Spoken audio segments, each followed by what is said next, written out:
Dance for me has always been a passion, and as an able-bodied kid I used to do ballroom and Latin American dance until I gave it up actually due to bullying at school. But my love for dance and rhythm has never gone away. Now as an adult I've been able to return to dance despite now actually having a physical disability and life-limiting condition. Being a wheelchair user or having a disability can limit your abilities to express yourself and show your individuality, but only if you view it from a stereotypical viewpoint. For me, being a wheelchair user, whilst there are things I can't do, there are many things that I can do and only do as a wheelchair user through the abilities given to me by my chair. And I wanted to show others that you can express yourself and show your individuality, and that dance does not have to be limited to just traditional dance such as ballroom. Nor do you have to have a dance partner. You know, you can dance in any style that you feel allows you to communicate who you are and what you feel or are feeling at that time. I find it makes me feel better inside. It allows me to release frustration, anger, upset, and convey my love and happiness, allowing me to vent all the things that I have to take on and deal with on a daily basis with my physical and my medical conditions, and communicate to others what I feel in a way that words just can't say. You know, you express with your body, you express with body language and eye movements, and that can be far more telling sometimes than the words we actually say. The three dances I've just finished filming are a collaboration between myself and amazing dance tutor Penny Hems, who's part of the Aspire Dance Studio in Hereford. Three very different dances in style, telling three different stories, all of which are sort of personal and meaningful to me, and that I'm sure many people will be able to relate to the story behind those pieces. The first piece I worked on was Love You Any Less, Rag and Bone Man track, and I put the choreography together, and then when I was comfortable with it, that's when I first approached Penny and asked her to critique it for me. We then worked together to fine-tune some of the choreography and improve the areas where it wasn't necessarily right. The story behind it really is about my relationship with my partner. No matter what happens to me or what will happen with my health and my deterioration and how it affects me, my partner's not going to love me any less and will be there for me and will help me to continue and achieve what it is I want to achieve. Showing me that I'm strong enough, to take things on, to take on this fight that I have to deal with every day, and that I actually don't need to hide behind my partner, that I am strong enough sometimes to deal with these things in my own way. In this piece, I wanted to show three different styles within the dance. I wanted to show static dance, and I wanted to show dance moving with the chair. But I also wanted to show that you didn't need to stay in the chair and that the floor could be a good platform to work off.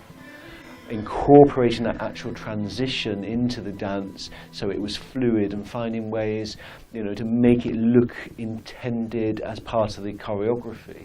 And also handling my body without causing too much discomfort. That was a little bit more difficult, and there's one area where I do a spin on the floor and I have to use my upper body to transfer all my leg movement around without actually putting the load through my legs. The second piece was mainly the work of Penny. Believer, a great Imagine Dragons track, has a strong rhythm that I just really wanted to perform to. And it was a dance style that I'd not really tried before, so I was out of my comfort zone, which is why it's predominantly down to Penny. It felt very alien to me, and the track itself seemed pretty fast when I first started, but slowly as I worked with Penny and became more comfortable with it and started to feel more comfortable with the moves I was performing, the track suddenly just seemed to slow down and I became more relaxed with it. For this, I wanted support dancers, and Penny, along with the help of the Hereford College of Arts, found 10 volunteers who wanted to be a part of this. They were amazing, and they only had 2 rehearsals with Penny before we filmed. And because of the time frame, I was unable to attend as I was teaching when they were rehearsing. So the day of filming was actually the first time we'd worked together, and the first time the dancers had been able to test out the stage layout, and it was actually also the first time I'd seen the set together. So I'd not done the ramp myself, I'd not tried out the walls, so it was all really putting everything down to that one moment and taking a chance. The set for this piece came together around one single idea, and that was that I wanted to do a shoot or a drop down ramp. And then it was, how do I incorporate that ramp so that it looked a part of the scene, rather than just being an oddity on the stage. So again, I wanted to avoid just staying in the chair, and the idea of starting on a wall enabled me to do that. And so I started practicing on a table to see how it worked, a very wobbly table, which limited my abilities to sort of relax and to sort of practice comfortably. So again, on the day, it was really a tester for how I felt about it. The set for this one was a huge task. All of it had to be made by myself at home. Which was a hard slog, being restricted by my physical limitations and trying to manage my energy levels and overall health while still managing to fit my main jobs in and other filming work.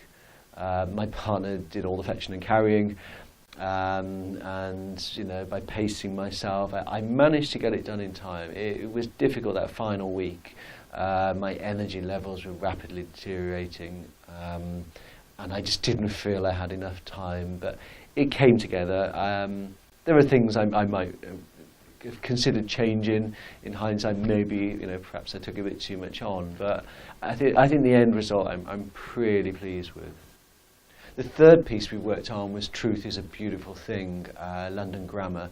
Beautiful, emotional, simple piece of music. The story being told in this is a short insight into my life. Being ill and in hospital, facing a different life to what I had known, and battling, as I still do now, depression on top of everything else. Believing that there was no hope, not being able to see positivity, and having nothing but disdain actually for life at that particular time. The nurse, played by Penny, represents all the carers and all the support staff that were behind me and involved in my life at that time, trying to help me to move forwards and see a future, but knowing it couldn't be forced upon me. It was something that only I, could do at a pace and a time that I was ready and able to see it. And learning not only to manage my health, but to allow me to see a positive future, to live rather than just exist. Enabling me as well to move on with a different perspective, and in the way that it ends, taking on the main stage of life and being in control of my own sort of future and my destiny. Filming was done by a great videographer, David Granger of Creative Solutions. He totally got what it was that I was wanting to convey and the style that I was looking for in that, in the end piece. He was great to work with, very creative, and I'm looking forward to actually seeing the final cuts of the 3 pieces. It's very difficult sometimes to try and get somebody else to see what it is in your head that you're trying to create. And fortunately for me on this occasion, I found somebody actually who really did understand where I was coming from and was passionate about achieving that result for me. The whole thing has been quite an expensive project to pull off, and it was only really achieved through the kind donations of crowdfunders. Their contributions have managed to cover nearly half of the overall cost, which has been a great help. But they understood what it was that I was trying to achieve and wanted to support it. I wanted to demonstrate to others that living with a disability, that they can express themselves through the medium of dance, and that it can be as personal as they want it to be. But also I wanted to show others that what we are capable of, we as disabled people, what we can do, in the hope that they will encourage their friends, kids, partners, like me in a similar situation, to embrace who they are and their actual abilities rather than their disability.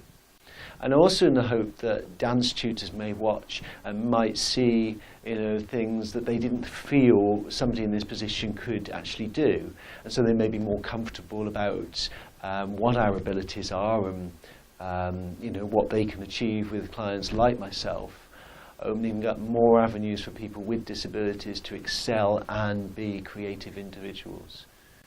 For me, if only one person changes their view either about themselves or about disability through watching these films, then for me it has been worth every minute, and every penny, because we have to believe in ourselves, and we have to believe in other people and encourage ourselves and others to be the best that we can be, and we owe that to ourselves, and we owe that to everybody around us.